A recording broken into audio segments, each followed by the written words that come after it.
অসুস্থ হয়ে রয়েছেন যাদবপুরের উপাচার্য, এখনো পর্যন্ত হাসপাতালে ভর্তি। আর তাকে হাসপাতালে দেখতে গেলেন শিক্ষামন্ত্রী ব্রাত্য বসু। সেই ছবি জি 24 ঘন্টা এক্সক্লুসিভ।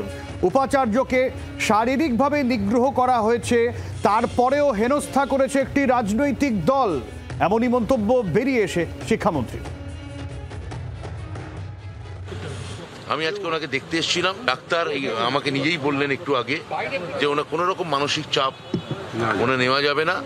এমনি একটা ওনার স্ট্রোক হয়ে গেছে, হার্টের অবস্থা ভালো না। সেই জায়গায় আমার মনে হয় আমি সব পক্ষকে অনুরোধ করব, মাননীয় উপাচার্য ভাস্কর গুপ্তর জীবনের দিকে তাকিয়ে একটু মানবিক ব্যবহার যেন তার সঙ্গে করা হয়।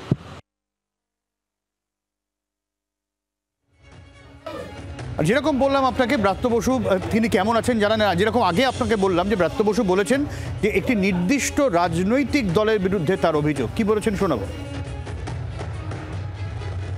1 তারিখ উপাচার্যকে নিগ্রহ করা হয়েছে, শারীরিকভাবে হেনস্থা করা হয়েছে, অপমান করা হয়েছে, এবং তারপরেও তার সঙ্গে একটা রাজনৈতিক উদ্দেশ্য প্রণোদিতভাবে একটি নির্দিষ্ট রাজনৈতিক দল যেভাবে তাকে হেনস্থা করছে, এটা অকল্পনীয়। আর এর পাল্টা সুকান্ত মজুমদার কি বলছেন তিনি শুনবো। দেখুন, উপাচার্য অসুস্থ হলে আর উপাচার্য দেখা করবেন কি করে? মাননীয় শিক্ষামন্ত্রী ওখানে ঢোকার পর যেভাবে তাকে হেনস্থা করা হয়েছে এটাও ঠিক নয়। কিন্তু এটা কেন হচ্ছে সেটাও বোঝা দরকার, কারণ এটা হচ্ছে ভস্মাসুর বা ফ্র্যাঙ্কেস্টাইন।